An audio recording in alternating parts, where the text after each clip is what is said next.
The Epstein files prove once and for all that all our worst fears are true. Your conspiracist uncle was underestimating the extent of the conspiracy.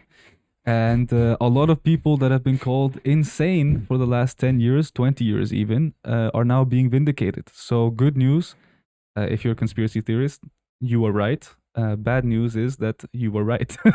So, Yeah. and maybe beyond right. You were so right that this goes from being something fun that you can discuss on a Friday night at 3 in the morning to now being a very real, scary system of abuse, and not only abuse but also of world dominance and control. So we're gonna dive into that and go through all of the documents that I think are the most interesting at the moment. We're gonna go region by region, the whole world round, to show you who is implicated in these files, who lives, who might be your politician or your or part of your country. Because the overall theme here, by the way, is that this is a sort of class or a group that is not divided by race, by by religion, by politics, or by anything else. You basically have the entire political establishment, all the way from the so-called left to the right. You have all the centrists, you have the monarchs, you have white men, you have Arab men, you have black men, you have also white women. You have a very diverse, DEI type of diversity and inclusion hiring model here in the global Satanist cabal, and now. And I thought that was Satan doesn't judge. Everyone is welcome. Right. Yes. Exactly. So that's the first thing. Is it's crazy how divided we are day to day walking around. I would say that oh, the world is rotten and it's your fault because you're a Republican, or it's your fault because you're brown, because you're Muslim, because you don't speak my language. And at the top, they all get along fine. They put the differences aside, and I wonder what it is that really glues them together. Is it just class consciousness in the sense of we are at the top, we are earning the most, and therefore we protect each other? Or is there a genuine ideology there? Is it Satanism? I don't know. Is it just the worshipping of power in general? Recognizing that, okay, I might be a lefty, or I might be a democratic president and you might be a monarch, or I might believe in Jesus and you might believe in someone else. But because we both have power, we treat each other as friends and mingle, and conspire together just because we both have power. So therefore, because we have power, we know that it's good practice to make deals with other powerful people. There's some good argument to be made, right? That if you are powerful, there's someone else that's powerful, then well, you can fight each other, but that could mean that you are both getting less powerful and someone else wins. Right. So, yeah, big theme is all the divisions you thought existed and that they make us fight over and go to war over don't really exist once you get to a certain level. The higher you climb, the less barriers there are between groups, and the only thing that remains is one global elite class who love abusing their power. You do have to wonder if it's maybe a little bit like high school as well, and there's some competing other group, and they're like, no, we don't kill and bang the children. We do, I don't know what they do. They do something else, but they don't fuck with that. You know? It's like the mafia, right? Like, oh, those dirty Sicilians, we might we might sell drugs and corrupt the government, and maybe once or twice I melted a family in a big pot. That's a true story, by the way. But we don't sell women in the street. Yeah, but we don't sell, or at least we don't sell Italian women. Like they have all these weird areas that they have to. This is a no-go. If you cross that line, you are immoral. Yeah. But they are doing some other immoral stuff. How dare you? I believe in Jesus Christ. Like that. Like the Mexican cartels, right? Yeah. That we are different from the other lawless hooligans because we have a certain form of spirituality or moral code or something. Yeah, spirituality is, well, funny to name in this context as well, because these people, they are not, they don't assign, I think, to one specific religion, classically, at least not most of them, but they do love to include all the spiritual and all the, how do you say, religious kind of symbolism or like ceremonies. Yeah, these are people who, I mean, first and foremost, almost everyone in the file is a descendant from a family or at least a social group of people that have had high status for centuries, right? Yeah. So these are people that are used to and very acclimated with being powerful, with having status in general. So I do think there's that very relaxed, laissez-faire attitude kind of shines through in everything they do. Also in the way that they talk to each other in the emails.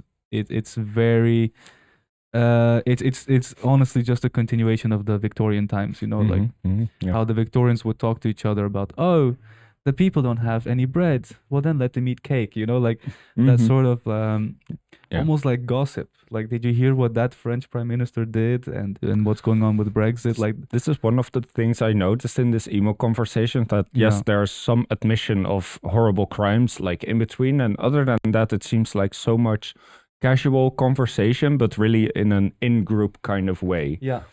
When you mention high school, that's what it really makes me think of, right? Like this it's important to remember at the end of the day. I think some people are deifying these Epstein class a little too much. At the end of the day, if you and your friend group, now obviously you're not going to do this because you're better people, but if you and your friend group decided to control the world and to climb the ranks of power one step at a time, at some point you would be at the top. You would be desensitized to all the horrible things you have to do to get power. And you would still act in the exact same way that you do now, right? Like, you don't change your whole personality or your whole relationship with your friends and your buddies just because you've become the world cabal, right? You, in a very strange way, it's interesting to be reminded of how human these people are, despite being one of the worst of us, right? So yeah, but let's get into a little bit of the backstory. So first things first, if you're surprised, shame on you in a very subtle way. Okay, I understand that we're all busy, but complaints about Jeffrey Epstein have been coming out since the 90s. Anyone who seriously took a look at this in any time in the last 20 years should have arrived to the conclusion that what we saw released in the Epstein files was the most likely outcome of what was going on.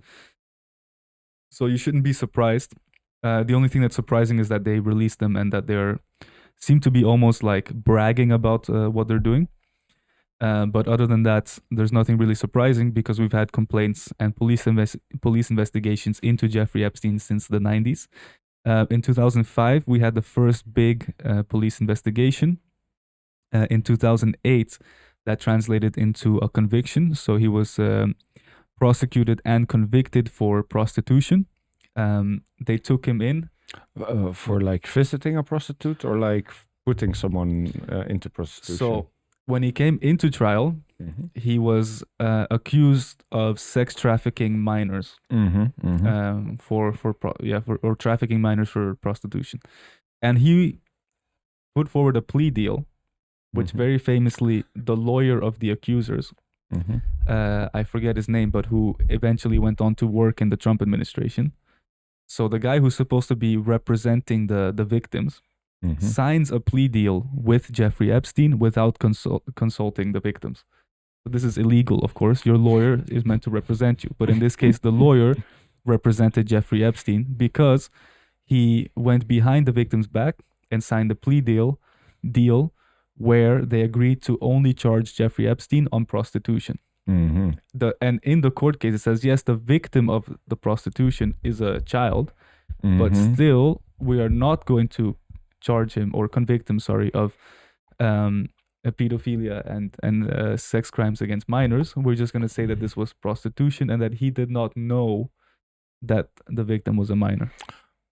Which is pretty weird because I didn't know is not a legal defense for no, like I didn't know that this would kill him. I didn't know that killing was illegal. It's no defense at all. It's not a defense. If you kill someone, you could get murder, but for murder you need to have intent. Yeah. So you can't say I didn't know this was going to kill. Then you get manslaughter instead. So you work it down, right? Yeah. So that's the logic that they used in this case in 2008. Yeah. Yeah. But still, at that point, anyone who read the public filings of the case or who followed the media would have understood that this guy was a convicted pedophile, right? And he was classified as a sex offender as well. So after 2008, even if somehow as a rich person you had no idea that Jeffrey Epstein was this terrible guy, after 2008 it was public knowledge, and that's when everyone should have first and foremost distanced themselves, and second, we should have arrested all of them, right? So this is 26 years ago, way too late. Not 26 years ago, sorry. 18 years ago. yeah. A little better.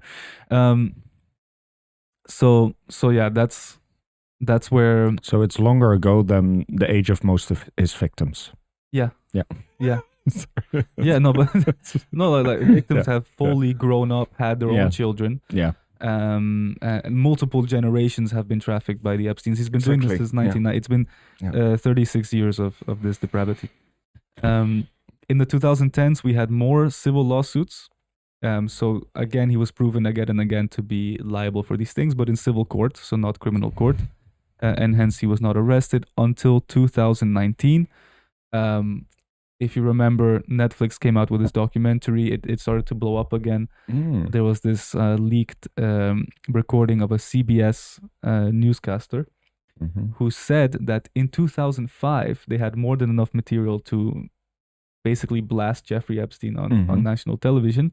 But they got some calls from higher up to bury the story. Yeah.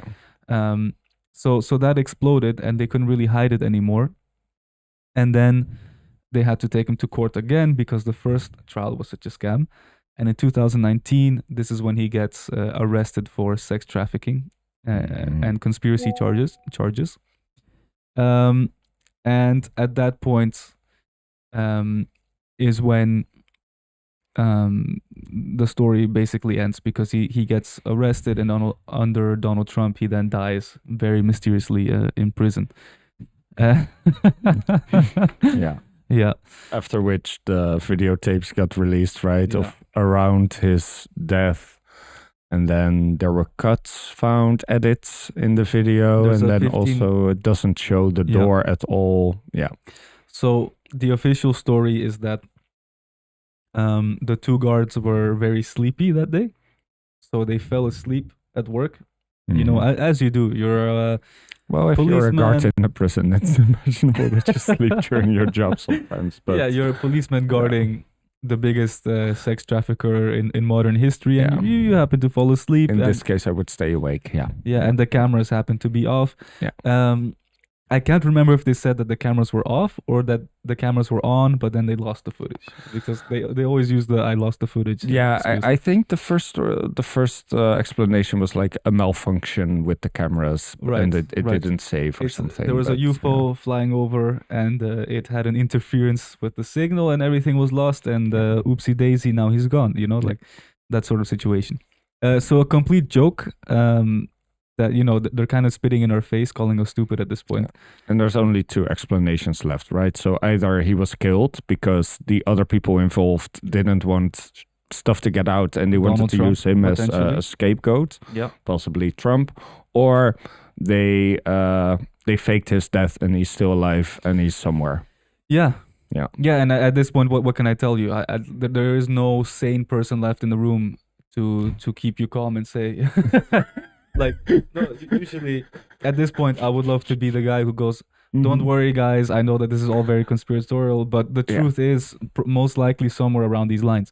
No, that role is gone, because we have seen now that the people we used to call crazy were right. So maybe he's still alive. Maybe he's in Tel Aviv. Maybe he's in Argentina.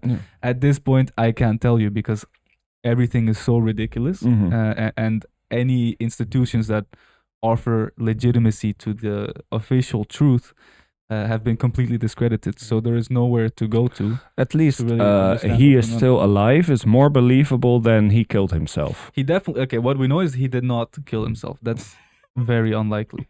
Like, yeah. Doesn't fit the personality type as well. It really doesn't. This is the type of personality that really feels there's always still a way out. They can work around, they can influence the court, they can still flee.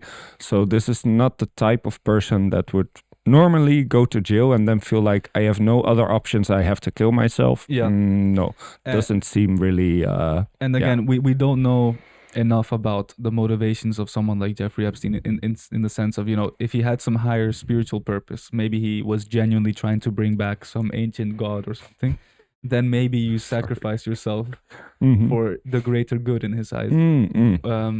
But I don't think that's likely. It looks from the files that they just genuinely enjoy having power, abusing power, and living luxury lifestyles. And someone who does that would never take one for the team, because the point is to enjoy life and in a very sadistic way, in a very heathenist way, to enjoy life at the cost of others. And suicide doesn't really sit within that world, I would say. So that was the end of his life, and with that the case also closed. So again, charged for sex trafficking and conspiracy, and for the first time in sex trafficking history, there was no inclusion of co-conspirators or any trial going after who he was sex trafficking to, right? Because you have thousands, hundreds of recognized victims in the courts, hundreds, thousands of potential victims who have accusations or have anonymous tips. And we're meant to believe that this one single man was the only person who was he was just trafficking them as a sport. There were no clients. It was just sport. What the fuck? It's completely unbelievable. It's completely stupid. He would traffic them from all around the world to his island. They would stay for 2 days, and he would traffic them back, and that's it. Nothing else is going on. No, so for a long time, we've all had the question, okay, finally, after 10, 15 years, we get a trial. Unfortunately, he dies, but at least the truth is out that this trafficking is happening. But who is he trafficking to? Now, this question was pretty easy to answer, because unless you have some childish sort of dream around the idea that the elites are good people and that they're all acting out of good faith, then you would immediately put 2 and 2 together. Okay, the world's biggest pedophile is friends with all of the world's richest and most powerful people. He's probably sex trafficking to them, right? Pretty standard, easy conclusion. But no, if you said that, you were called crazy, you were the crazy conspiracist uncle, blah, blah, blah. And so it always kind of, we were stuck in this limbo, where on one hand we recognized that these things were happening and that the victims were real, but on the other hand we refused to recognize that the abusers were also real, and that the co-conspirators were real. So that's what we see here in the Epstein files. So the Epstein files include a lot of unverified claims as well, which are just anonymous tips. So to be clear, let's say that you are the FBI. I can just call you anonymously and say, I think that I saw this and that guy doing this and that. And then you would write it down, and that anonymous tip would then end up in the Epstein files. So in the spirit of not being too conspiratorial, we're not gonna go into anything that is an anonymous tip that has not been verified. If you want to see stuff like that, I'm sure you can find it by opening Instagram or TikTok. There's crazy. Yeah, so this must be some of the stuff that I thought, well, this sounds really crazy. I don't know if this is true, but it could still be true. It could be. I'm not saying it's not, but in this segment, we're going to rely only on the words of the people themselves being written via email. So yeah, because this is also maybe some sort of trap, right? Where they publish these testimonies that they know are not true, but they have ridiculous stories. Everybody starts talking about the stories that aren't true, and then in the end they will say, see, this is not true at all. This is all made up.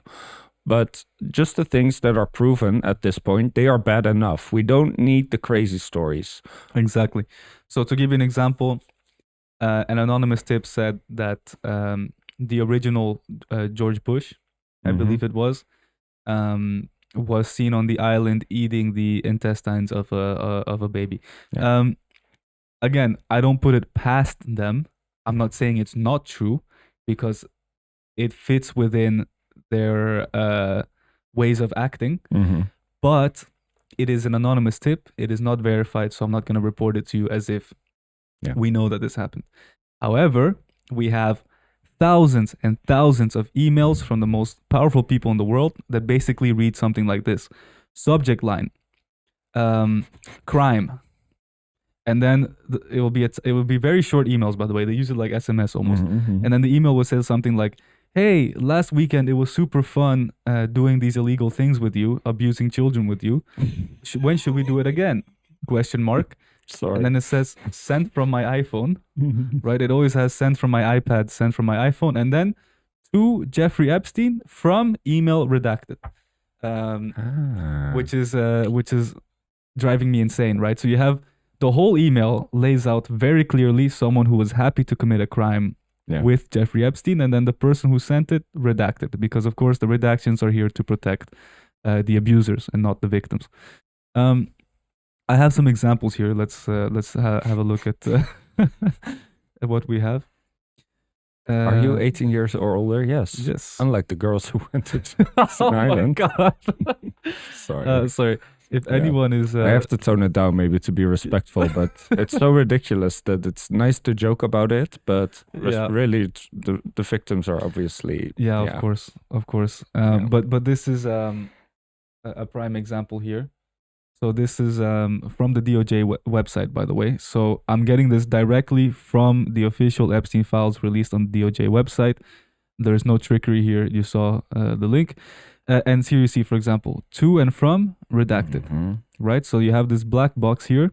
And by the way, they were so stupid that to do this black box, they just highlighted it. So a lot of people were able to copy paste it, and then you can take away the highlight and you can actually see who sent it. I don't think this is one of those cases, but little side story there. So you see here, it was sent in 2012, 7 p.m. And subject says, alert, what does Jeffrey Epstein think of going to Mar-a-Lago after Xmas instead of his island? Right? So just very openly discussing these things. And so this is like a classic example of just a random throwaway email that I happened to find. And you have thousands of these. I think we have another example that's a little more concrete. Yes, this is... So for those of you who don't know, there's been made a Gmail, which is like an email. Let me get the corner in here. It's basically an email inbox where you can look through all of Jeffrey Epstein's emails. Let me see what this one says. New Brazilian just arrived, sexy and cute, equal 9-year-old, best regards, right? So again, very, very strange emails that with the context of everything that we already knew with the convictions, you should be able to decipher what is going on. No, I do have to correct you on this. I think this is about Brazilian jets, airplanes. Oh, and the airplane is just 9 years old. Okay, right. Yes. I think Embraer, that's the brand of airplanes they make in Brazil. I think it's about an Embraer. Yeah. Right. Yeah. My bad. Who knows, because this is just a random email sent to Jeffrey Epstein. So it could be about anything. You know? But Brazilian, sexy and cute, 9 years old. Yeah, this it's a bit painful when you remember that these are real people. But I can imagine that in a court it would still be very hard to argue that this is actually about trafficking minors. Of course. Yeah. Of course.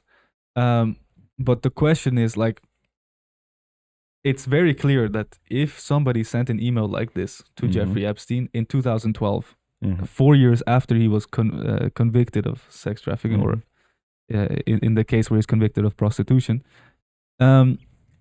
you are probably worth investigating.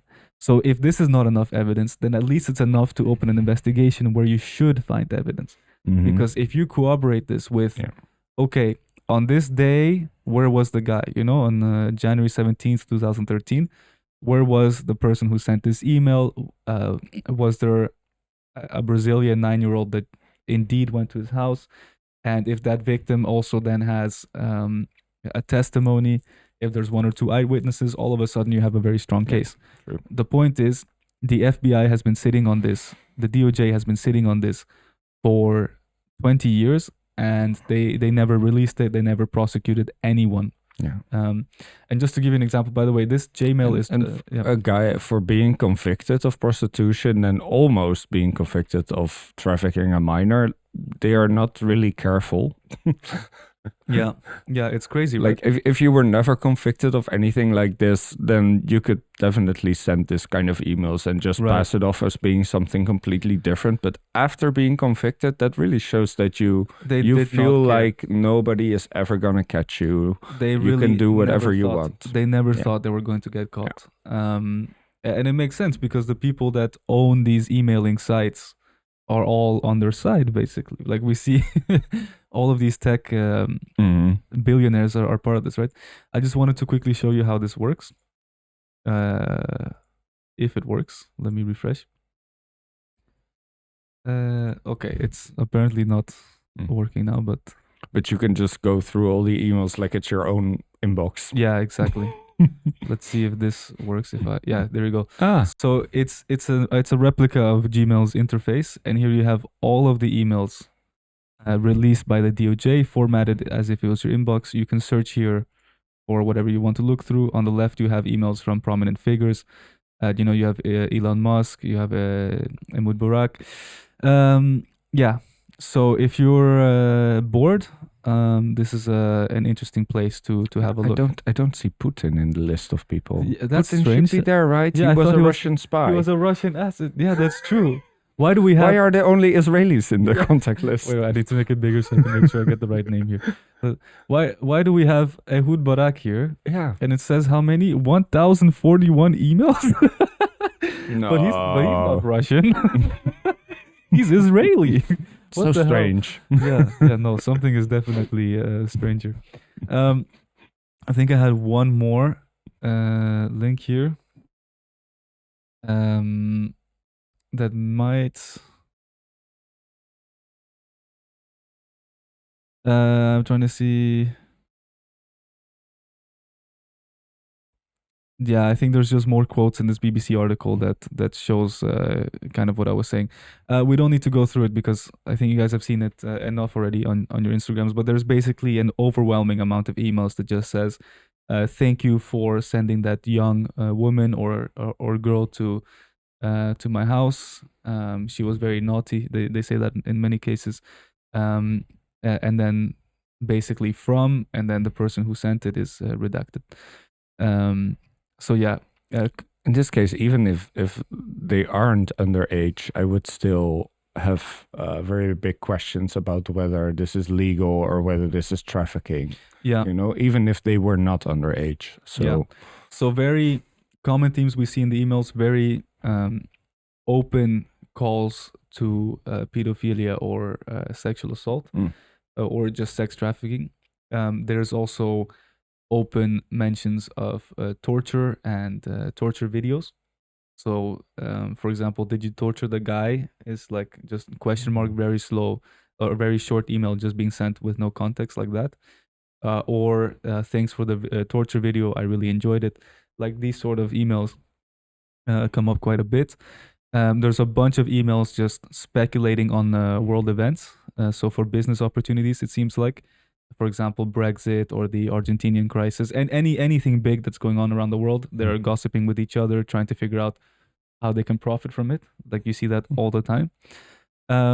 There's a lot of gossip around powerful people. So saying, oh, this guy over there is doing something interesting. It might be good to connect with him via this person.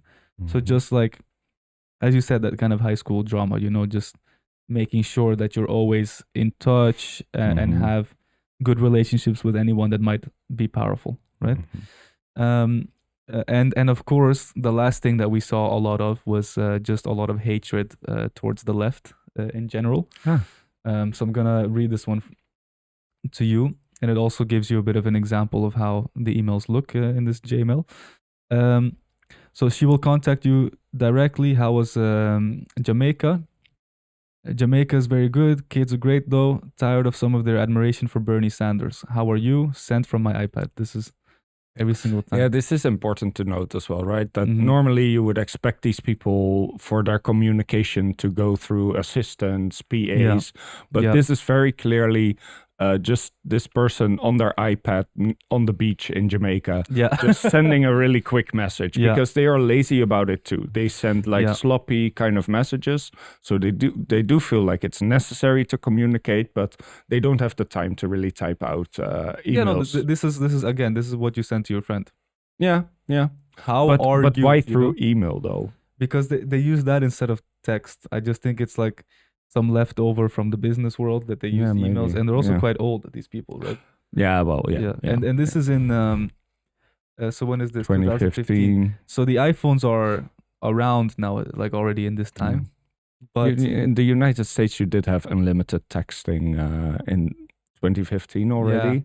So it came close to having WhatsApp, but it was still really new. So I think it's just leftover from the days of like, these people were probably one of the first to use email to kind of text each other because you could every evening log into your computer and quickly send something. Yeah. And then it just kind of stayed like that. Maybe they even had a sidekick at some point. Yeah, could be. Do you know what's the sidekick? It was during the MySpace era, and it was this kind of mobile phone kind of thing with the full keyboards. Yeah, almost like a pager or something. Yeah. And then we have Jeffrey Epstein respond, Sanders, oi, in Palm Beach, many currencies in free fall, having fun. So, oi. Yeah, like again. Is that an anti-Semitic dog whistle? I'm not sure. Oi, like you think he... Oy vey. Oy vey, or he meant to add a G in front to goy. I'm not sure. But in any case, you see just like, and again, this is a random example, right? We're looking into someone's text messaging, basically. What's worst among currencies? Sent from my iPad. Please direct all scheduling inquiries to, okay. And it says, close Russia, Brazil, Argentina, Belarus, Kazakh. So they're talking, it's a lot of things at once, right? It's, hey, how are you doing, my friend? Where are you? It's hating on leftist politicians. And at the same time, quick catch up around the currencies that are collapsing for business opportunities, of course, so that you can make some trades and make sure that you're early on the on the downside to these currencies. This is the biggest complaint, I believe, against Mendelssohn in the UK government as well. Like this trading with insider information. That's also part of this group, I guess. Yeah, absolutely. So these are the common themes. I think that gives a pretty good understanding of what they were doing in these Epstein files. Now, why did they release it, right? This is a big part of how deep does the conspiracy go. I have a pretty clean way of explaining it, I think, that I've arrived to, but I want to hear your opinion first. Some people say there's a lot of pressure from Trump's voter base, which does help with releasing it, which could be, and possibly plays a part in it. When I look at the effects of how it's being released and when, then I think you could also see it that it serves as some kind of distraction and some kind of way of extra information overload. You don't know what to talk about anymore. There's too much, which is a great strategy to also diffuse the effects of the actual facts that are coming out. And the focus is a lot on Epstein. So they are redacting all the other emails and contact information. And it's sort of making this narrative where, well, it's just this one bad guy, just like they did in the court case. And now he's dead. So, well, what can we do about it? So there's nothing to look into further, right? The only issue I have with that is a distraction from what? Because everything that happens, there's always some guy going, hey, this is a distraction from the fact that, it's kind of like the whole alien UFO discussion. It's like, Yeah. everything they're doing is a distraction from the aliens, and the aliens is a distraction from everything they're doing. Yeah. So, well, it's not so much maybe then a distraction from something specific, but more in general that there's already an oversaturated news cycle, maybe with a lot of gruesome, horrible things that all deserve attention. And then you add 3 million files of the most disturbing content you can imagine. Yeah. It might be the case. I mean, I definitely think that they are trying to make it impossible for the average person to figure out what's going on. Because even I've seen this now happening where I'm like, I think this is the case. And then I doubt myself now. Where I'm like, maybe I shouldn't believe in what I think is logically true, because I know that I have been wrong before, and wildly wrong, right? Because reality seems to shift so much nowadays that it's very hard to even rely on yourself. Yeah, so this is also part of it, maybe. It's so unbelievable. Yeah. That also it plays a bit with your sense of reality and makes you question even more. Like, what's the intention of releasing this? What's the effect? Who's benefiting from it? And it's very hard in this case to put definitive or well-funded conclusions on these questions. Yeah. And therefore, everybody can have their opinion and their perspective. And that's what confuses it even more. Exactly, right? We're going to see a lot of division here. We're about to get to it. We're going to go through all the different names that were in the files from every single region. And you're going to see this very tactical play going on where the Russians are shouting at the top of their lungs, these are the Israelis. Look, it's all about Israel. Russia had nothing to do with it. The Western media is shouting at the top of their lungs, no, this is not Israel. This is the Russians who did this. And all of that, meanwhile, the people are forgetting that this was first and foremost an American operation. And then you have the people in the United States that are like, we need to arrest Bill Clinton. And the other side saying, Bill Clinton, are you crazy? We need to arrest Donald Trump. So everyone is trying to make this, to draw this issue along the same lines that we're used to fighting on. But this is not a left versus right, again, religious issue. This is a up versus down. This is the elites versus the rest of us. And this is another thing that it could be very easily used to neutralize someone that is actually not a bad person. They are a good person, but somehow also they got associated with Epstein once or twice, but they didn't do anything within the trafficking and fucking minors. But now there's an email between this person and Epstein. So in the public eye, it's very easy to tarnish this person. Yeah. Like Noam Chomsky, for example, although maybe, I do think he's guilty, unfortunately. He might be, Yeah. But my answer to why did they release it is because first and foremost, this is not, as we said, a partial issue of one country or the other. This is a global network of the intelligence community, as they call themselves. So the CIA, the MI6, the Mossad, the KGB, they're all connected to this because that's their job. And the people who are in the files and who own the files and have been compiling the files are the same people, right?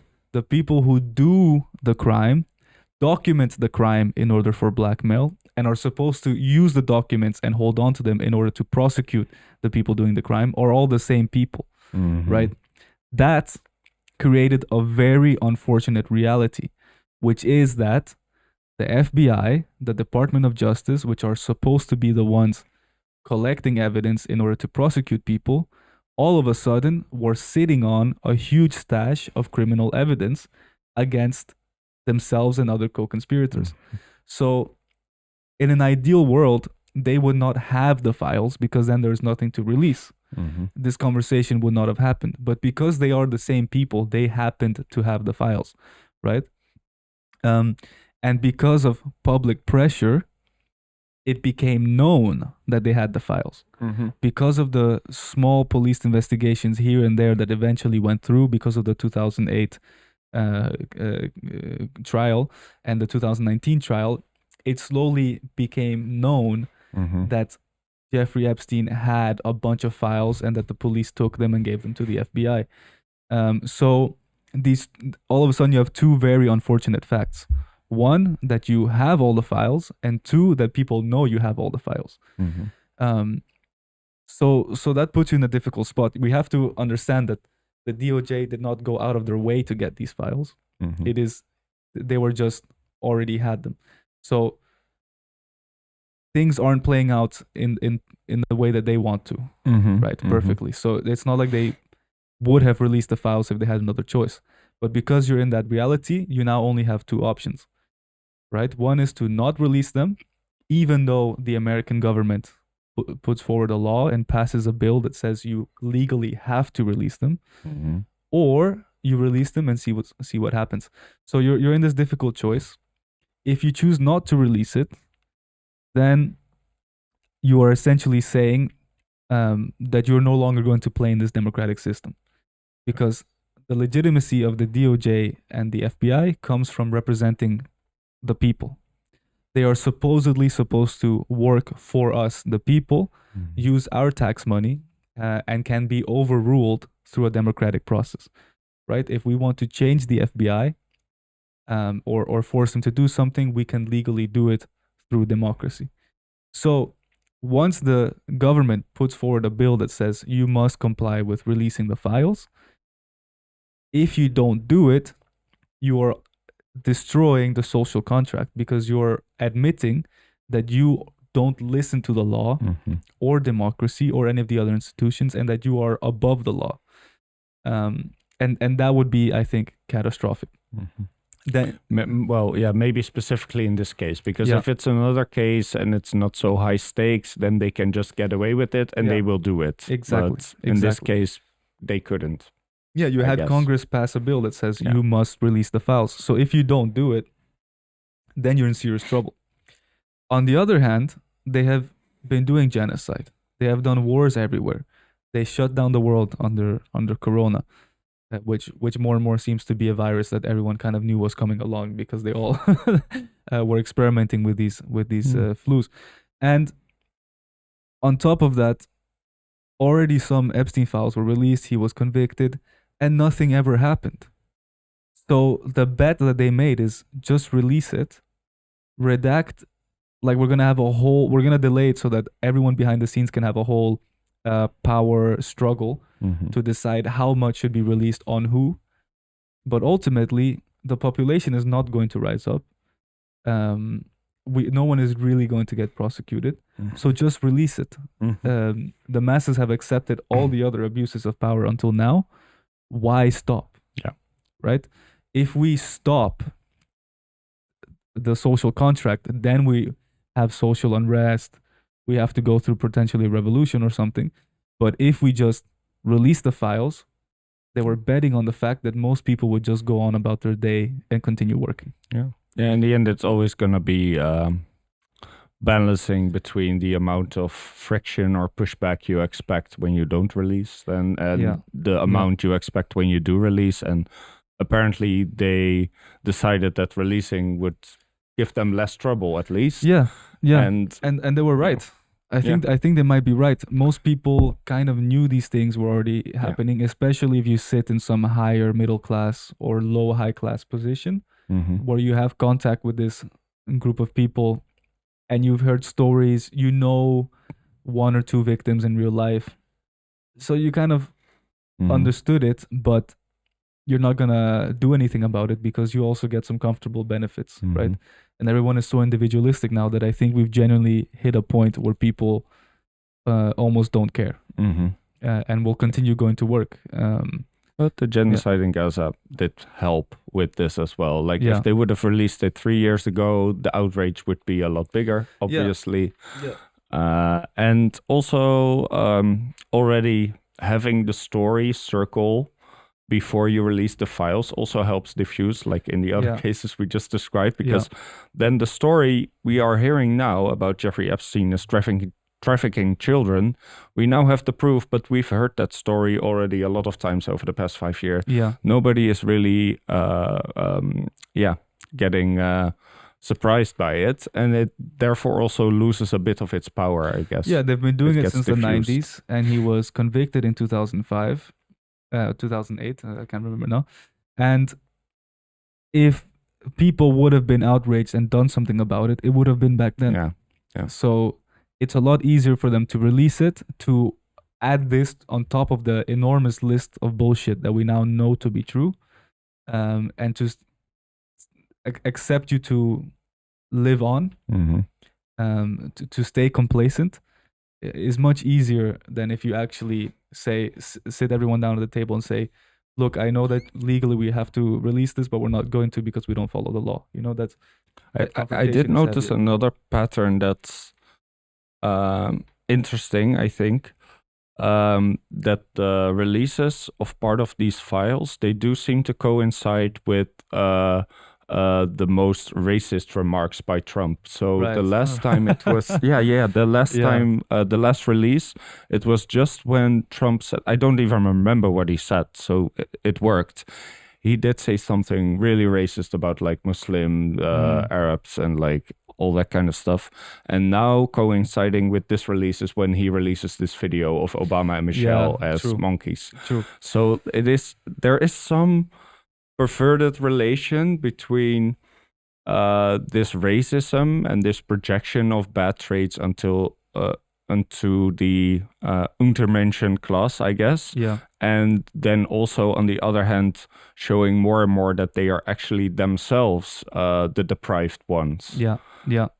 It's really strange how that. No, but that's I think so. The people at the top don't seem to be that racist because they mingle across all these boundaries. But in order to keep their power, they have to convince the working white class that they are on the same team as them. And then they project their perversion onto the underclass. Then they say, okay, exactly. You had all the a lot of the people, the scholars or free thinkers from the secular movements, anti-religion movements, who loved to come with these stories that Muslims are pedophiles and rapists and stuff like that.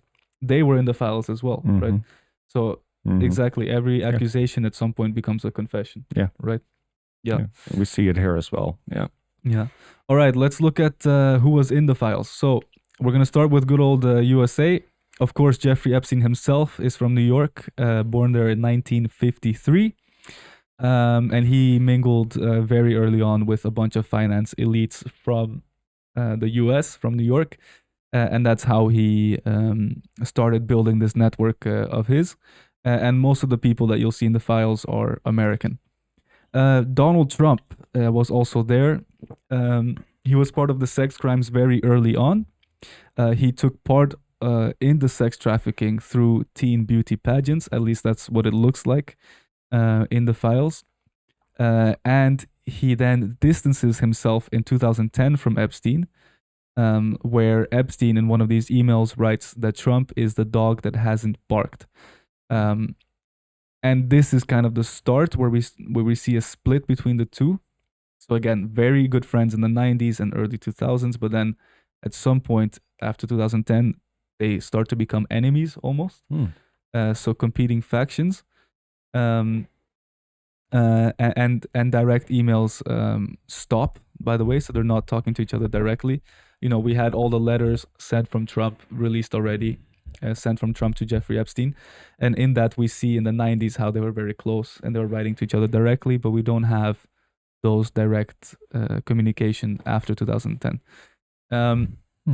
And in the emails, they discuss Donald Trump a lot, but they stop talking about him as a friend and more as a liability, someone who could bring the whole Epstein class down by releasing evidence by barking, the dog that hasn't barked. And also very interestingly, or very interesting to me at least, because Donald Trump is so evil, apparently, right? So Jeffrey Epstein was worried about Donald Trump as a potential player on the global stage because Donald Trump is so evil, right? Which says a lot coming from Jeffrey Epstein. Yeah. I think we have one here that shows what I'm talking about. Let's zoom in. So we have here From Jeffrey Epstein to redacted, of course, London Thomas Jr. I'm not sure who that is. He feels alone and is nuts. I told everyone from day one, evil beyond belief, mad. And most thought I was speaking metaphorically. It's obvious he could crack. Stormy Daniels, lies after lies after lies.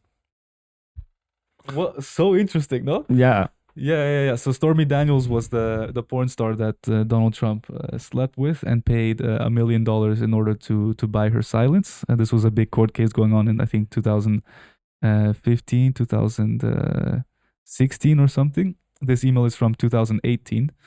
So one of the last years that Jeffrey Epstein was alive. And you can see he very obviously is not rooting for Trump, right? He talks about lies after lies after lies. He knows about the secrets around Stormy Daniels because they're part of the same in-group. So they know about each other's secrets, but he's no longer here, it looks like, rooting for Donald Trump. And again, evil beyond belief is how he describes it. Then we get the response from London Thomas. He is scaring the shit out of me now. He could well tank global economy. Can Barack talk sense into him? Anyone? So apparently Barack Obama was the guy that they could how do you say, activate to talk sense into Trump at some point at least, but not in 2018 anymore. Yeah, exactly. So at the power of Barack stopped working then. Yeah. And this is really funny, right? So you see here how they're really afraid of Donald Trump by saying he could well tank global economy. Yeah. Don't forget what is this around maybe the China trade wars in 2018 and the canceling of the World Trade Organization kind of stuff. This is when all of that starts, right? After the midterms here in 2018. So I think it's so interesting to see how scared they are of Donald Trump tanking the global economy, right? So this is to say, this shows a little bit of that power struggle that a lot of people talk about between the new world order and the old new world order. You know, like the post Cold War world order has been intact for a long time, and Donald Trump comes from that elite circle. He participates in the same crimes. He operates in the same way, but he did genuinely after Obama in the early 2000s, he did have a genuine falling out with the world order and wanted to bring his own way back, right? Which is a lot more fascist, which is less liberal on the surface, and which is more about nationalism rather than global capitalism, right? For Jeffrey Epstein and his friends, nationalism is bad because then you cannot move money in and out of countries very easily. You can't just expand your capital without borders. Whereas Donald Trump, he ends the WTO, he imposes tariffs. All of these things are against global capitalism. So yeah, very, very, very interesting. Maybe it's time for you to jump in now. Given how he is throwing caution to the wind in such epic fashion, why wouldn't he take your call and give it a shot? So he's telling Jeffrey Epstein, can you do something about this Obama guy? He will definitely. He will definitely take your call. Why not? Well, that's the interesting part, right? Yeah. Why not? I think so. To me, it looks like they start falling out, right? They're not really best friends. Yeah, let's see this one here. There's so many files that I don't always remember exactly what each one of them is. Let's see. Jeffrey Epstein to Larry Summers, speak today.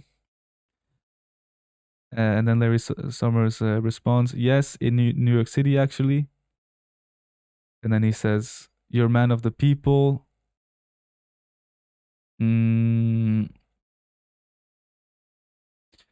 I think they're just sending... Yeah. So he sends an article around Donald Trump. Larry Summers responds, just didn't he work? He didn't wreck the world and avoided scandal. Yeah. What does says about his attitude towards women? So I'm not exactly sure what Larry Summers is talking about, but what I want to show is this last line here from Jeff. It says, importance high. Recall, I've told you, I've met some very bad people, none as bad as Trump, not one decent cell in his body. So yes, dangerous. So And this is in 2017 again. So you clearly see after Trump gets elected how some of this elite circle is turning against him, right?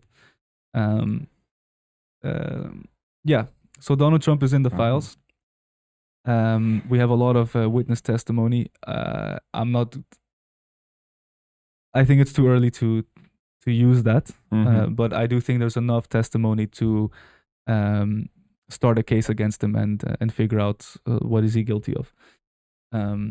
Yeah, but that gives you a little peek behind the scenes as well of some of these power struggles between players. Of course, we have Bill Clinton. He was in the flight logs in the early 2000s. A lot of association.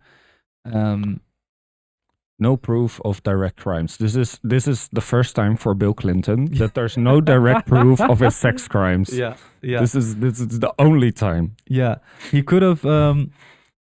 There's a lot of very interesting pictures of Bill Gates. There's also of Bill Clinton. Oh my, there's so many Bills in this Epstein files. There's also the photo finally came out of Bill Clinton in a dress. Cool. That was painted on his in one of in the blue Monica Lewinsky dress. Yeah, exactly. So. And there was something right about giving a blowjob to Bubba, and it Trump sucking Bill Clinton or Bill Clinton sucking Trump? It was Trump sucking Bill Clinton. Yeah. So he's all over the files, but there is no email like with the other guys saying, "Hey, thank you for sending me this young girl," blah blah blah. You know. So we definitely need Bill Clinton learned there as well. But he knows better now. Yeah, he understood. He learned the hard way. Yeah. Yeah, after the Monica Lewinsky scandal. Bill Gates is in there as well. Oh my God, this one is in some really sick ways as well. Yeah, this one is a bit crazy. I think there's a quote in here a bit further down. Let me show you what we're looking at here. Yeah, so here's basically Jeffrey Epstein. He added a draft email for himself as to how he was going to respond to Bill Gates. So he says, to add insult to injury, you then implore me to please delete the emails regarding your STD, your request that I provide you antibiotics and that you can surreptitiously give to Melinda, which is his wife. And the description of your penis. And that, yeah. So... Yeah, sorry. To add insult to injury, you request this and you describe your penis to me. No. So one of the horrible, ironic parts of the Epstein emails is that Epstein is very illiterate. Or not illiterate, but dyslexic. So it's a bit hard to decipher sometimes. But what he's saying is basically he got STDs, Bill Gates did. And he wanted to, he had given these STDs to his wife, Melinda, and he wanted to hide the medication in his penis the next time they had sex so that Melinda could be cured of the STDs without ever knowing that she contracted. Rich people are really stupid. Yeah. you don't take STD antibiotics through your genitals. Right? You just take them by mouth or injection. I mean, here he says... And what the hell? No. Do you think that's what he's saying? I'm not sure. That's how I understood the first time I read it, but now that I realize it's really strange. And the description, you request that the emails, right? To add insult to the injury, you implore me to delete the emails regarding your STD. And the description of your penis. Okay, I think it's three different things, right? So your STD, comma, your request. And the description actually, of I'm your sorry, penis. but this one here is just kind of out in the open. I don't know what that means. Okay. Yeah. Well. Yeah. At least we know Bill Gates described his penis to Epstein, which is awesome information to have. It looks like it, right? Yeah. It looks like it. So, and by the way, this is part of a longer thread where Jeffrey Epstein basically says, look, you're asking me to do all these things. If I were you, I would put money into this and that fund, and then maybe, no, and that's it. He doesn't say then maybe something will happen, but he just says, look, you're in this difficult situation where you're asking me to do these favors. if I were you, I would put money. I think it was a few million in this and that fund. This is a recurring pattern I've heard of, that a lot of times when people needed a favor, that's when they ended up with Epstein. So a lot of times it seems like it is kind of a deal with the devil.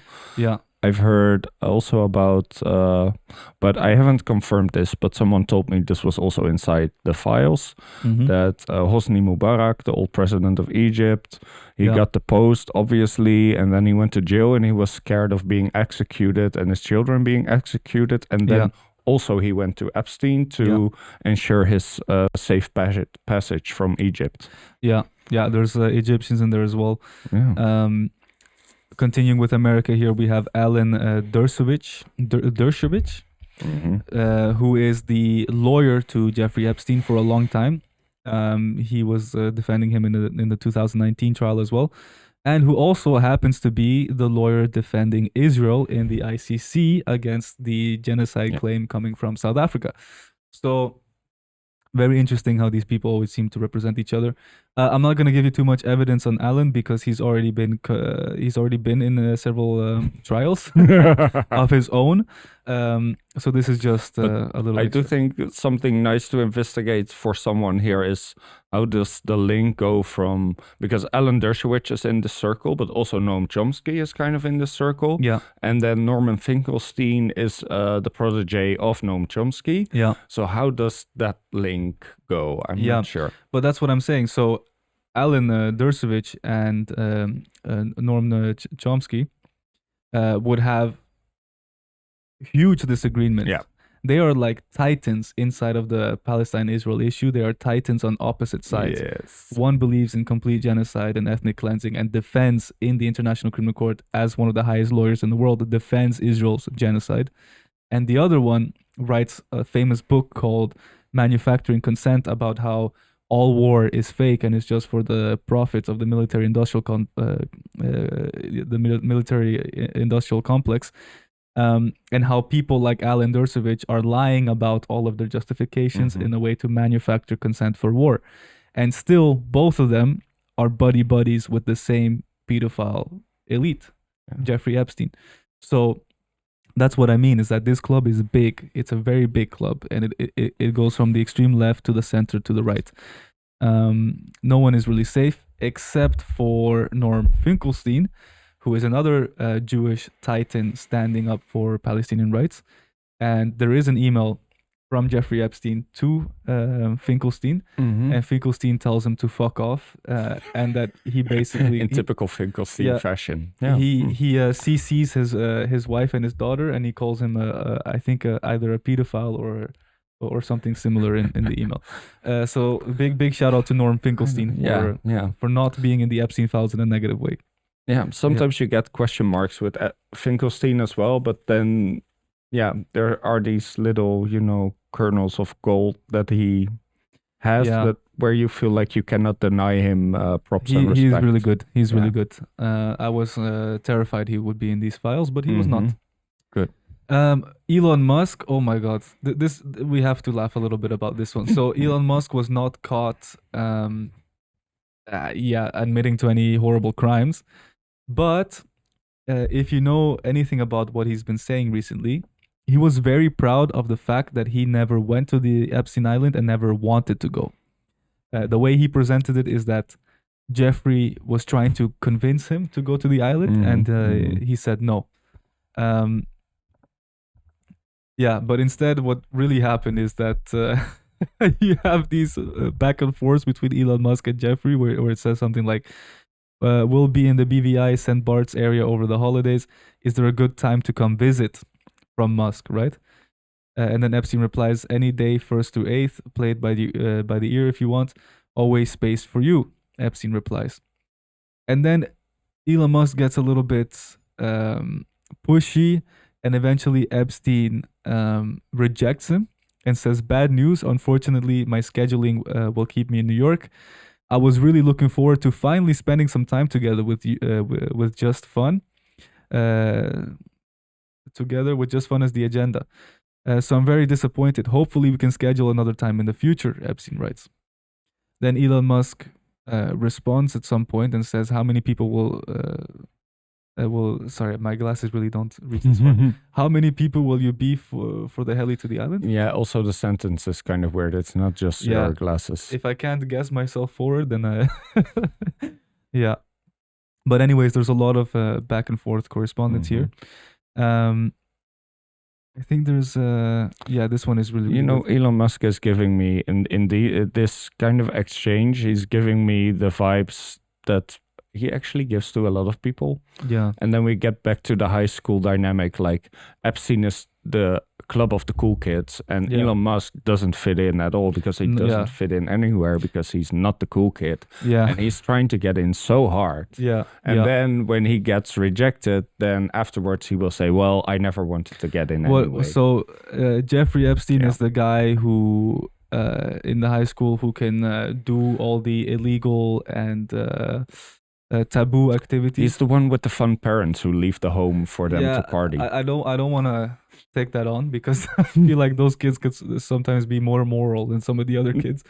But he's how do you say, he's a fucked up version of that, where it's not just for having fun. He also wants to abuse power, right? And then Elon Musk is like that guy that the cool kid needs to talk to. Simply because he has some form of like institutional power. Maybe his parents are the boss of his parents or something, He has to somehow accept him, but he can't be rude to his face, and he would rather really not. He tries to find ways to exclude him from the party without insulting him. Yeah, exactly. And that's exactly what we're going to see here, right? So Elon Musk, also, by the way, Elon Musk is the only one in these emails who writes like this, Do you have any parties planned? I've been working to the edge of my sanity this year. And so once my kids head home for after Christmas, I really want to hit the party scene in St. Bart's or elsewhere and let loose. The invitation is much appreciated, but a peaceful island experience is the opposite of what I'm looking for. Wink, wink. Wink, wink. Yeah. And also what you see here, by the way, is Epstein at some point writes like, I'm not retarded. I'm not inviting you to do boring things on the island. He literally says, I'm not retarded, right? When I say, let's go do something boring, what I mean is we're going to go do the children stuff, And you idiots like don't seem to understand it. It's almost you're being way too explicit about it. Yeah, and I have to like explain it to you, and you're coming with these long messages like just say yes or no and keep it kind of secretive because that's what makes it fun. You actually see in the way of writing that he's not in the ink club, because people in the ink club, they all write different subjects mixed within a same message. Very short, very vague, but they know what they are exchanging. Exactly. And Musk is being way too literal and way too Epstein responds, understood, I will see you at the same Bart. The ratio on my eyelid might make Talila uncomfortable.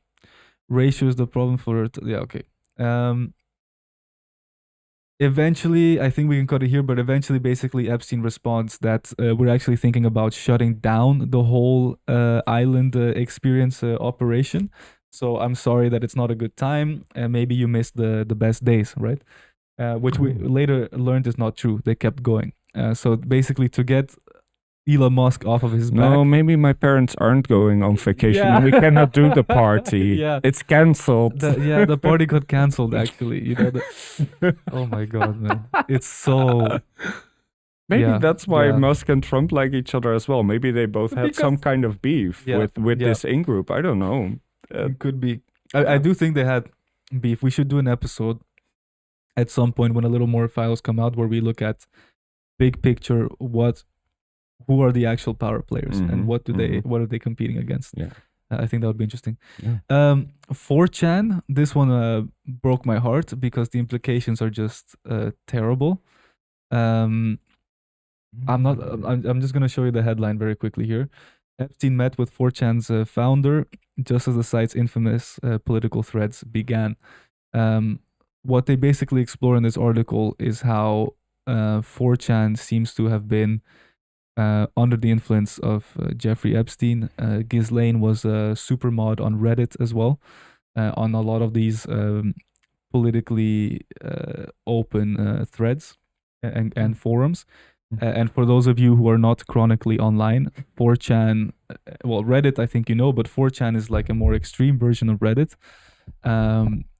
it is really like the dark corner of the internet where all of internet culture seems to come from.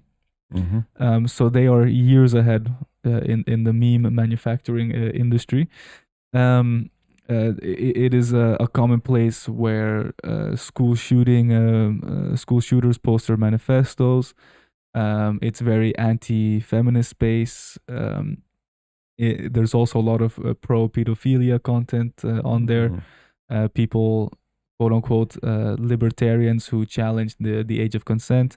Of course, QAnon came out of 4chan. The whole Pizzagate conspiracy theory came out of 4chan as well. And for those of you who don't know Pizzagate was basically one of the more extreme conspiracy theories that came out of QAnon, which was that the world was being run by a cabal of pedophiles who eat babies for Satan. And now that seems to be at least 80 or 90% true. And I just wanted to also quickly show you. So in Epstein's email here, if you just search for the word pizza, you get 200 responses. Yeah. And there are some in here that are very, very... I'm not going to look for... I just wanted to check if I remembered correctly. Wasn't also the Pepe meme originated from 4chan, right? Exactly. Because in the video that Trump released this weekend with Obama and Michelle as the monkeys, there is some part where the Pepe meme is also walking alongside Trump in this video again. Yeah, I'm just seeing here. Thanks. Fucking lightsaber. Yeah, you see, like, this is really strange things. I don't know. If you search for pizza, you'll find a lot of strange emails talking about pizza as if it's not pizza, right? As if it's something else. And the Pizzagate conspiracy is that it's not pizza, it's children. And as you said, the Pepe came out of 4chan as well. Actually, a lot of the memes that boosted Donald Trump to through the primaries in 2016 also came from 4chan. Yeah. A lot of psyop operations with accounts pretending to be, for example, there was this whole time where the trans community was being accused of pushing for pedophilia, and it turns out that the Facebook page that was doing this advocacy was a troll group from 4chan, right? So all of these weird psyop operations. So again, there is something very strange around. Are they just trying to drive the population crazy, and by putting it on 4chan, they're like, okay, anyone who talks about Jeffrey Epstein is now going to be automatically put together with the group of people who are most fringe, and thereby we buy ourselves some time by discrediting anyone who talks about Jeffrey Epstein, or was there something else in play that they genuinely just wanted to brag and have this information out there? I don't know. Okay, so in the US, basically all of the elites, unfortunately also Jay-Z, Beyonce, they're all in there, okay? They're pretty much anyone who has any significant clout or power is in the Epstein files. Might explain why Beyonce hasn't released a good album in at least 10 years. Yeah, could be. And also Jay-Z, by the way. Just putting it out there. Yeah, it's an absolute shame, but Beyonce's albums in the last 10 years, they are a bloody shame. and well, for me, it's more Jay-Z that I'm heartbroken about. Him, but I've known that for a while. Like, if you listen to Jay-Z, you know that he's an absolute... they are really... They love the symbolism and the glorification of elite they're up symbols and rituals as well. Yeah, literally. Yeah. And now we know why, because they're also in these files. In the UK, of course, you have Ghislaine Maxwell, who is British herself, and comes from a family in Britain with a lot of power. Yeah. You have Prince Andrew. Yeah, this is the partner of Epstein, right? For a long time, they're married. Ghislaine Maxwell, yeah. And her father is the Robert Maxwell that smuggled weapons from Czechia to Israeli terrorist groups before 1948. And the other way around as well. Yeah, so basically arms smuggling to and from Israel. Yeah, so smuggling, trafficking, it's been in the blood for a long time. Yeah. No, it is. And that's what you see is a lot of lineage in these files as well. Yeah. And again, these different lineages have different factions where they fight against each other a little bit. But ultimately, the thing that unifies them is always keeping power in the hands of the ultra wealthy. Prince Andrew. Let me see what this first link is. Yeah, I think it's the image here. Yeah. So I think if we scroll down a bit, we will get to it. Yeah, there's this famous image, which, if you don't remember, this was released in 2019 or 2020, I think, some time ago. And there was the famous BBC interview where he said, "This cannot be me because I don't sweat from my nose." And now it's been confirmed in the Epstein files that this is a real photo. So he basically said that it was AI generated back then, that it's not a real photo. And this is one of the victims, of course, of Ghislaine Maxwell, who's there, Jeffrey Epstein's partner. And I wonder if we have one more photo in here. No, we don't. But he was heavily, again, implicated in these files. And this photo here that he before defended on live television has now been confirmed to be true. He was stripped of his titles after this latest or previously. And now that's when you know you've really done some bad stuff. Yeah, when even the British royalty is like, hey, maybe not. I mean, we're used to drinking baby blood, but just on Sunday in the palace. Yeah. But other than and that, also, we don't like do getting stuff. caught. You know, like that's the yeah. And look, it looks very bad for him. I mean, you have photos like this, looking so bad. Yeah, so like bad. It's not even, you don't even see a crime here, but you just know that it's bad. You know it's bad. A man with a look in his eyes like this is yeah. It's so creepy. You know, yeah, like that stare there. Yeah. First of all, it looked like you're on something, and second of all, you look very disturbing. You know, like this is someone who's on a power trip. Is what I see. Yeah, or gooning. Yeah, one of. Can't believe. Oh my god, I can't believe. Okay, yeah. But you're definitely not. But some people try to sell it like, oh no, but she passed out and he's trying to give her CPR. That doesn't look like. And then you see someone in the back just chilling with their feet up. Doesn't look like what's going on at all. No, that's not what's going on at all. No. Yeah. And also, we have more than enough evidence around this guy by now. So yeah. Keir Starmer says that he should testify in the U.S. Sorry, I wrote the UK, but it should be in the U.S. So Keir Starmer is saying, yeah, he should be held liable. He should be held to account, but not in my country, in the United Kingdom, where he is from. They should do that over there in the U.S., which is very interesting. Of course, Keir Starmer is also implicated in this because of Peter Mandelson, which was the UK ambassador to the U.S., and he was appointed by Keir Starmer. And of course, as is UK practice, he was waiting for a scandal because he immediately resigned, as they love to do in the UK politics. And basically, it's because the images are, again, very, very damning. I wonder if in this BBC article we have any images. No, I don't think there's images of him with women. Yeah, it's actually a bit ridiculous. Like there's a bunch of images of him just in his underwear. Yeah, so here you have one. So you see him there just in one of that looks like a woman. Is that Peter Mandelson? Yeah, that's him. He's very weird looking. He's very weird looking, right? And this is when he's younger, with his legs crossed. And there you have Jeffrey Epstein on the right. It's not. Yeah. Okay. But you see, like, just very relaxed, you know, in a robe. And if we scroll down, I think we're gonna have this one here. This is with a woman, and he's standing there in his underwear. And I saw 3 or 4 more photos of just him. I mean, like this. Just that underwear is a crime in itself. Also. Yeah, the generation as a whole is a disaster. Yeah, they had some financial dealings, a lot of correspondence back and forth, and basically, Keir Starmer is now saying, I didn't know of this. Peter lied to me, and that's why I kept standing by his side. But I'm not convinced, right? I don't think that's true. No, well, Peter Mendelssohn's relationship with Epstein as a friend after Epstein was convicted, that was already public knowledge. Right.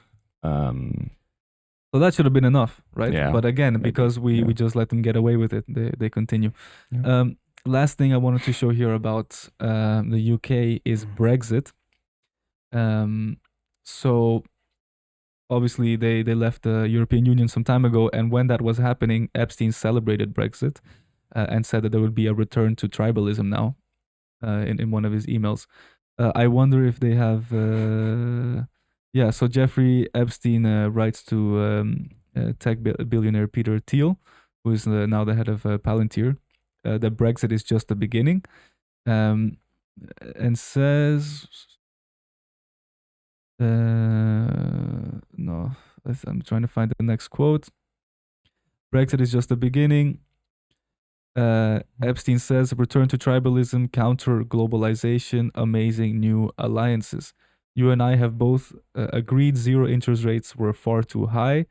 As I said in your office, finding things on their way to collapse was much easier than finding the next bargain, right? I think this is very interesting to me. So basically, he's saying that as world players, being able to influence the collapse of something and then being there ready once it's collapsed to buy everything up very cheaply is much better than going around looking for the next bargain. So you engineer the collapse, and this is also part of the Epstein files, how they were very much involved in Brexit and European right-wing movements. You engineer a collapse. Once it collapses, you go in and you have a bunch of opportunities to make money because everything is kind of in chaos and everything is also at sale at a discount, you know? So you can buy up big parts of an economy if you make sure to collapse the economy first. So yeah, for all of you UK people out there, Brexit is a big part of this. And I wouldn't be surprised if we find out more about the right-wing parties in the UK and their links to Jeffrey Epstein as well. So that leads us to Europe, our part of the world. Did you hear anyone from Europe that you were surprised about? I didn't hear so many. Just the Princess of Norway. That's the one I did hear. And well, it didn't much surprise me, or yeah, I don't know. Like they're not interesting figures, I think, at all. Yeah, you had. It's kind of interesting because Norway has a lot of money. They have this sovereign wealth fund. Yeah. And it's also interesting because you see how the royals are again and again implicated in this, right? If you have royal blood, having connections to Jeffrey Epstein seems to be part of the requirements of being a royal. When is Willem Alexander getting exposed? Yeah, that's the next one. Yeah. Yeah, I didn't see any Dutch royals. He could be in there as well. He definitely could be. But the crown princess of Norway, Mette Marit, I think her name is. If Jørgensen is in the chat, by the way, I know you're Norwegian, you can tell me how to pronounce it. But the socialists put out a vote basically to get rid of the royal family because the connection to Jeffrey Epstein was so detailed. Okay. Basically, she treated him as a close friend. And one of the emails from her says, is it appropriate to buy a poster of two naked women holding a surfing board for my 16-year-old son? And she sent this question to Jeffrey Epstein, right? So just a convicted... Getting parenting advice from a convicted pedophile. Insane. That's what our royal families are doing in Europe. No. And that son, who was 16 at the time, later grew up to be a serial rapist. And has now is facing many trials.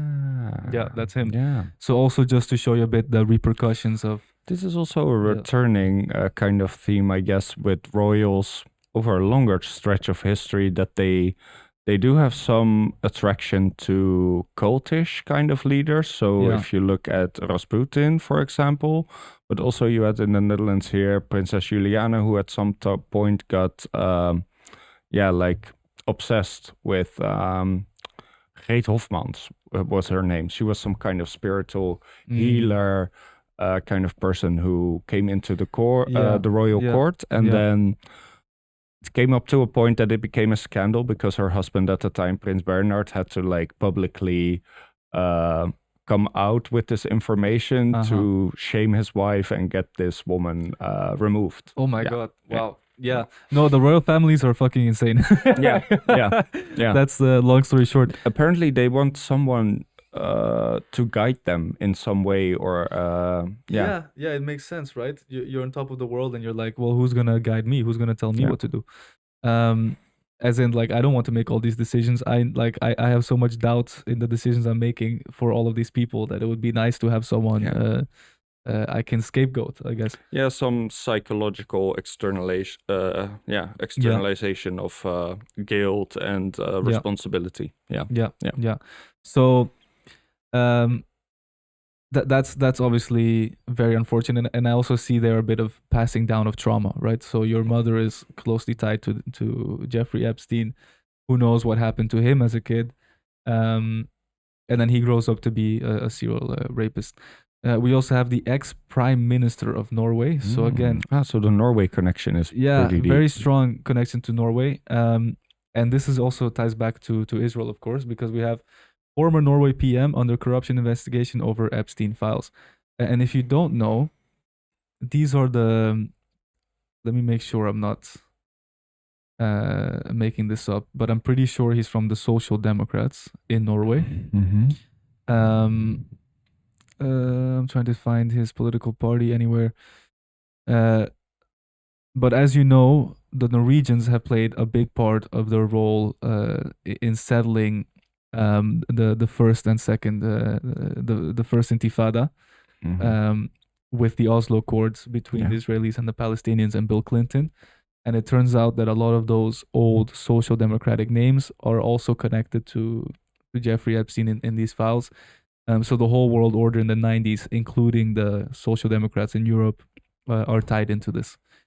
Very, very unfortunate for us here, because it just once again confirms that the social democrats were a sort of controlled opposition and don't have any real leftist values at the end of the day.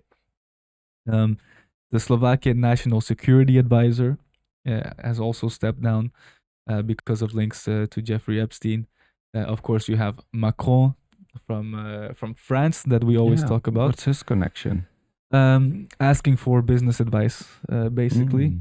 Again, these ones are not as strong. Who wants to buy my champagne? Who wants to buy my...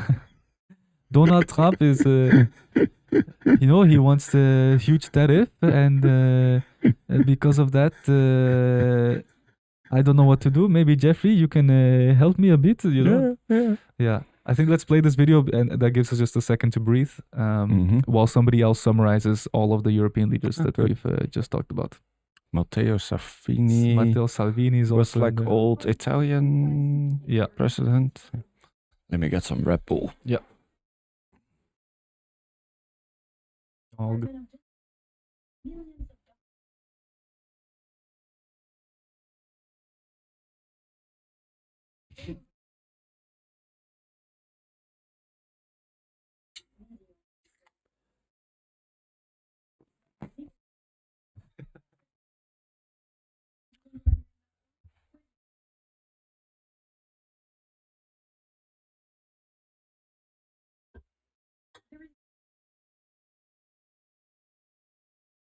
A handful of Oh my god, I am sorry guys. I again played the video without having the sound on.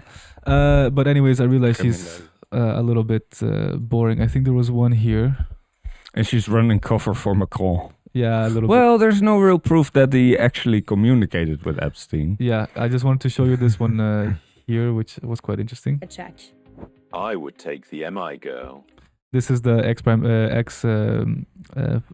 security minister of Slovakia. You can have them both. I'm not possessive.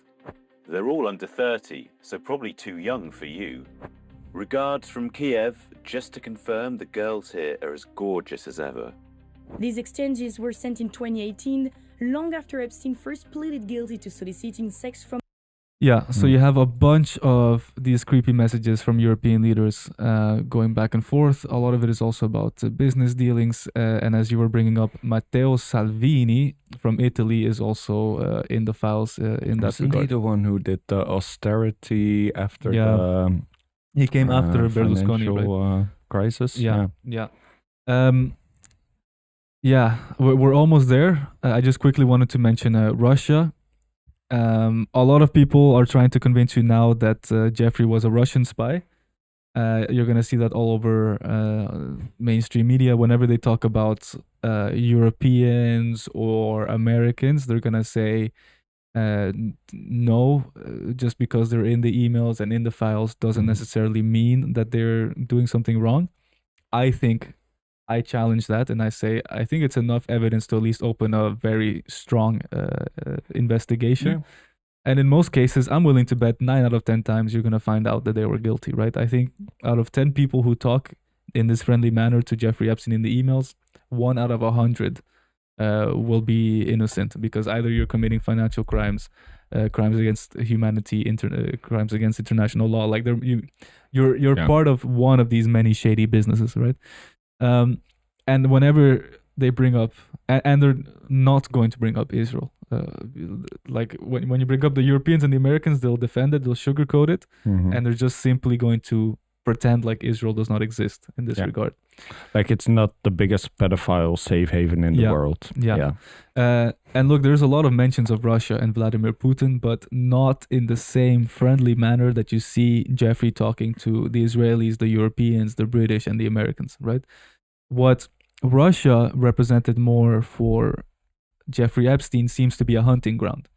So basically all the ex-Soviet blocs and Russia itself after the collapse of the USSR meant that there was a lot of people who were living in poverty. There was not a lot of state control, so people could just disappear like that. A lot of people were dying. So it became a place where he could go and traffic a bunch of girls, and particularly white girls, who are harder to get a hold of for a sex trafficker like this, because most of them live in countries where the civil registry is monitored a bit more closely. And also normally white women are considered actual humans, and if you're a bit Slavic, then yes, you are white, but it's not really over white. There in Russia. You don't you have a funny accent, or you don't have the same friendly mannerisms that you would have in the UK. So therefore, you're white, but not really white, but white that can be made into a whore. White minus. Right? White minus. Yes. Yeah. Again, from the perspective of Jeffrey Epstein and his bandits. So, of course, I'm sure the Russian oligarchs were part of these dealings. Yeah. In the sense that I'm sure they either supervised it, took part in it, or at least allowed it. I'm not taking away responsibility from them, but it does not look like Jeffrey Epstein was an asset of the oligarchs. And again, Russian intelligence was definitely connected to Jeffrey Epstein, but so was every other intelligence community in the world, because this is a guy who has a lot of blackmail and powerful friends. So, of course, your job as an intelligence agency is to get connected with him. And that's the regard in which Russia seems to appear in these files. So it could be that Putin has a bunch of blackmail on Donald Trump and other powerful Western figures, but it doesn't look like to me that he was taking part in the systematic abuse. Yeah. On the other hand, Israel, oh my God. Of course, we have Ehud Barak, the ex-prime minister of Israel. He was all over these files. He appears, I think he's the second most appearing name. So he's heavily involved with Epstein. They discuss a lot of business dealings. The Peter Thiel meets with Ehud Barak for the first time because of Jeffrey Epstein. There's an audio recording that also leaked between Ehud Barak and Jeffrey Epstein, which is very interesting. Let's have a look here. I wonder which. Oh yeah, it was just to show you this picture.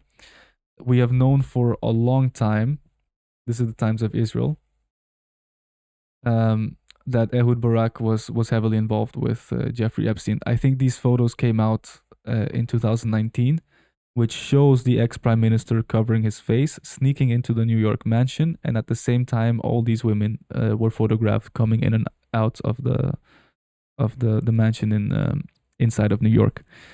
So we've known for a long time that he's been involved, and what it looks like here is that really Jeffrey Epstein was a big contact point for Israel into the American elites, and there's also a little bit of like religious and ideological alignment between Ehud Barak and Jeffrey Epstein, in the sense that they are both Jewish supremacists. It's actually so hard to place them in a box, because on one hand they are so laissez-faire about international crime and racism. Like, it's clear that they have some racism in them, but on the other hand, they also represent liberals in the sense that you should wear whatever you want to wear. These formalities are not that important. And Jeffrey Epstein and Ehud Barak both agreed that the solution to the demographic problem in Israel would be to let Christians convert to Judaism without having to be of Jewish descent. Whereas the extreme right in Israel is against that. And now they are writing articles talking about how the left-wing global conspiracy to destroy Israel is leaked in the Epstein files. So they're inside of Israel right now. Benjamin Netanyahu and others are taking Ehud Barak, Jeffrey Epstein, saying that they are left-wing communist global conspiracists who are against Israel, right? So just to, from our perspective, of course, these people all sit on the extreme right and on in the elite class. But it's funny because for other people, they represent this liberal new world order. So I think in a funny way, when the extreme right talks about the liberal world order, and when we talk about the fascist world order, we're talking about the same. We're talking about the same people. Yeah, true. We just are cherry picking which side of their ideology we examine. Yeah. Because if you look at Jeffrey Epstein's opinions on sexuality, he is very liberal, right? He believes in that, in LGBTQ and queer liberation, if you will. But if you look at his opinion on the economy, he is an alt-right anarcho-capitalist. If you examine his view on Israel from our perspective, he's a ethno-fascist. But from Benjamin Netanyahu's perspective, he's a snowflake libtard, So it's just funny how all these groupings can be thrown around and twisted in this game. Of course, Maxwell's dad that you mentioned, Robert Maxwell, was also a part of the Epstein files, and he actually had quite a similar kind of narrative surrounding him, just as Epstein has now, that it was being claimed that he was a spy for a lot of different countries. He was supposedly a Soviet spy. But in the end, he got buried in Jerusalem. Exactly. And they had some speeches at his funeral in which they proclaimed that he did more for Israel than could be mentioned publicly today. Yeah. He was giving an official burial by the state of Israel, Maxwell's dad, Robert Maxwell. And he seems to have kind of set up modern intelligence agencies. Like, he modernized intelligence agencies basically to include these blackmail operations and to include these merging the intelligence with the underworld, the criminal world, but also the media at the same time. Yeah, so basically creating a mafia out of the central intelligence. That's the real world, right? The word is mafia. Creating a mafia out of the intelligence. He was kind of a pioneer in that area. And at some point in the files, somebody alleges that he was going to blackmail the state of Israel if they didn't give him 200 million. And then he ended up dead the week after, right? So there is some conspiracy around that. But he had a very mysterious death where he fell off of his yacht. And Maxwell soon after replaced him with Jeffrey Epstein.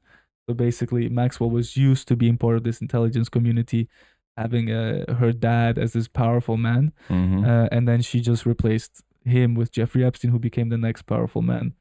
And they continued the operation, most likely due to Maxwell's existing ties with Israel and other intelligence communities.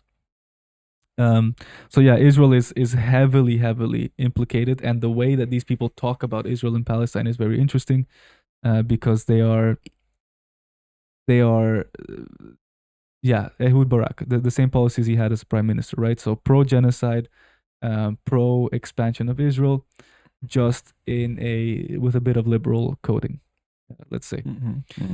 And of course, the Arab monarchies, who are also friends with Israel, are all over the files as well, especially the Saudi crown prince Mohammed bin Salman, that everyone is talking about. There's also some of the Qatari royals who are implicated.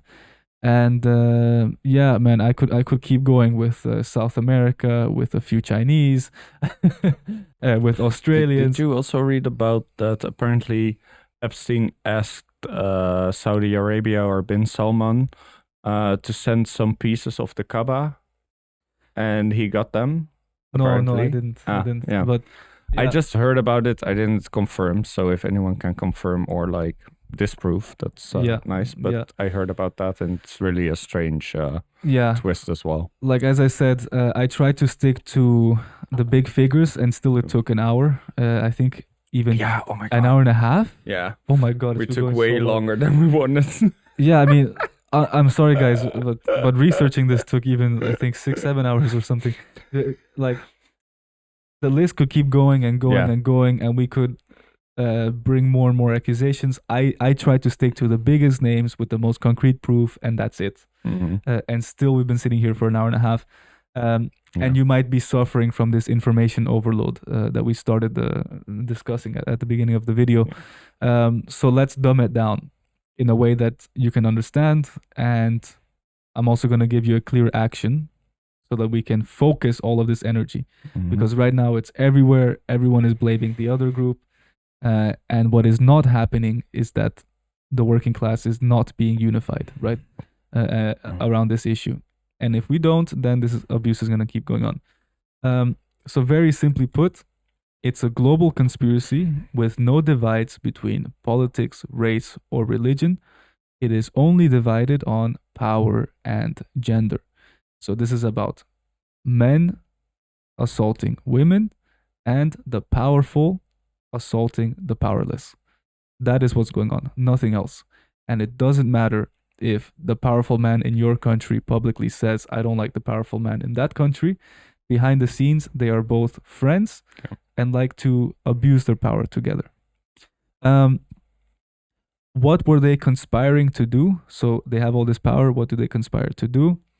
They like to do deals between powerful people based on money, class, and knowledge, and like to partake or provide the services, taboo services, let's call it, to other powerful people. So how does a deal work? Like, what do you need to have in order to be part of this club? Money, class, knowledge, or access to taboo activities, right? So if you have a shit ton of money like Elon Musk, you end up being in there because it's a big resource. If you have class, for example, royalty, science, or art, if you're a famous person, then you get to be part of it.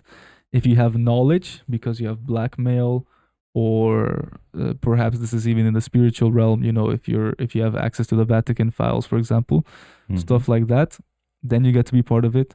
And the last one, which is the center point where Jeffrey Epstein operated, is if you're able to provide secretive, taboo experiences, starting with, of course, drugs and partying.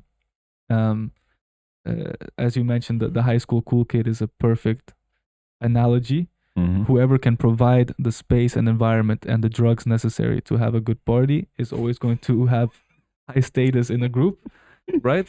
And that goes as well for the elites, but because they're so desensitized to partying and having everything they want, they also go into these more sadistic territories.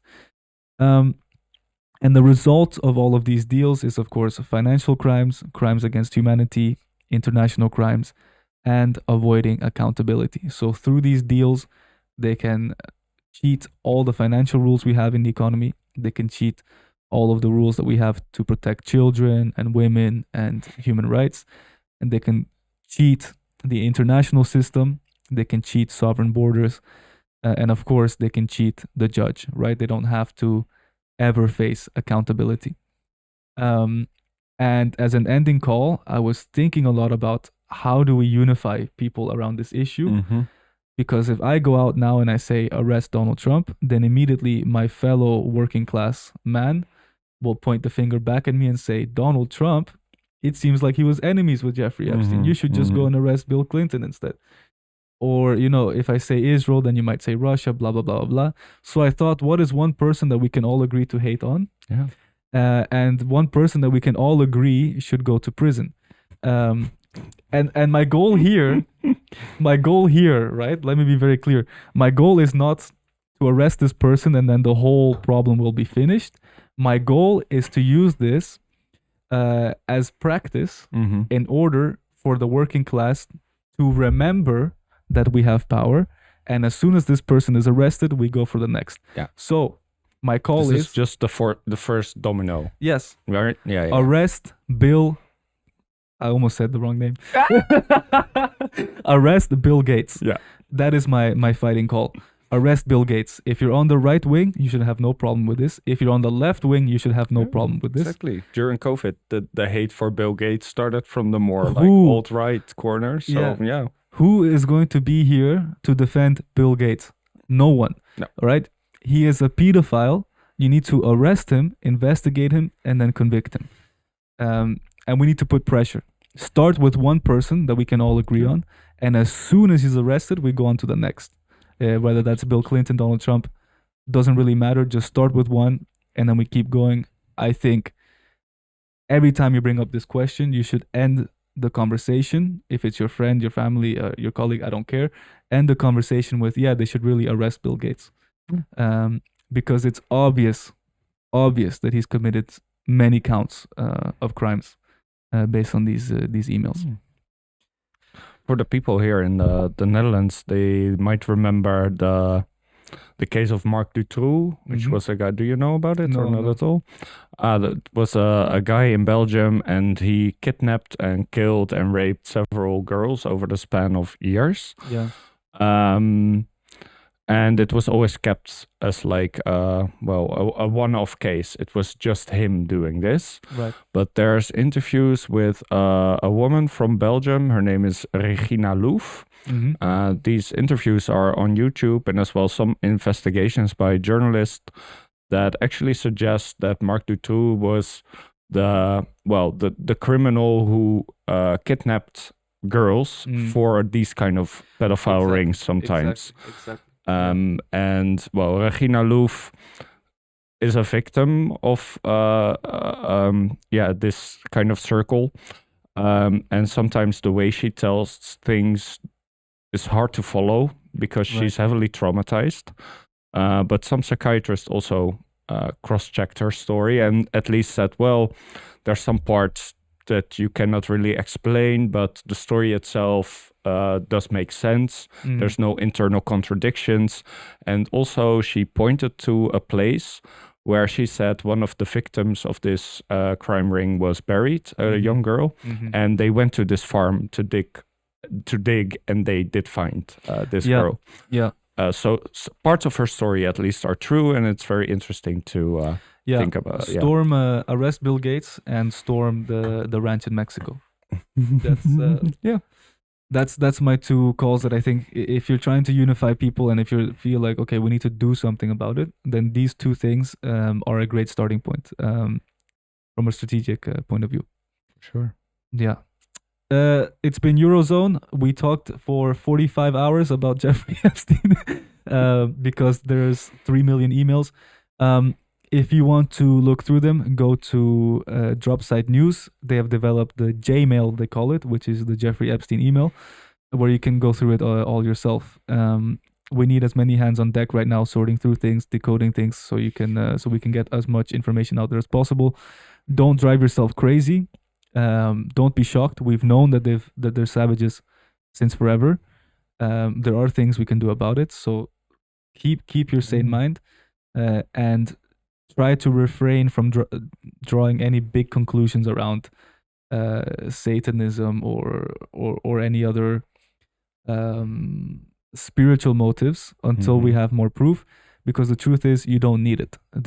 It doesn't really matter exactly why they did it. We know they did it. We know who they are, where they live, and they need to be arrested, and we know where to find the evidence.